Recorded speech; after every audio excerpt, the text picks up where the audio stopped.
আপনারা কি জানেন মহাবিশ্বের জন্ম রহস্য জানতে বিজ্ঞানীরা তৈরি করেছেন এক অবিশ্বাস্য যন্ত্র যার নাম জেমস ওয়েব স্পেস টেলিস্কোপ। চলুন জেনে নিই এর গল্প। 1996 সালে নাসা এই প্রকল্প শুরু করে। প্রায় 25 বছর ধরে এটি তৈরিতে কাজ করেছেন নাসা, ইএসএ এবং সিএসএ। এই টেলিস্কোপটি তৈরি করতে খরচ হয়েছে প্রায় $10 বিলিয়ন।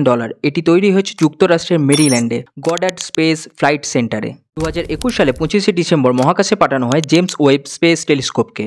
জেমস ওয়েব হলো এমন একটি ইনফ্রারেড টেলিস্কোপ যা বিগ ব্যাংকের পরপরই তৈরি হওয়া ছায়াপথগুলো দেখতে সক্ষম। এই বিশাল সোনালী আয়না, যার প্রস্থ 6.5 মিটার, মহাবিশ্বের সবথেকে দুর্বল আলোককণাগুলিকেও সংগ্রহ করে। জেমস ওয়েব স্পেস টেলিস্কোপের কৃতিত্বগুলি হলো প্রায় 13.5 বিলিয়ন বছর আগেকার ছায়াপথের ছবি তুলেছে, ভিন গ্রহের বায়ুমণ্ডলের জলের অস্তিত্ব দিয়েছে এবং আমাদের নিজস্ব ছায়াপথের গঠন এবং এর ভবিষ্যৎ নিয়ে নতুন তথ্য দিয়েছে।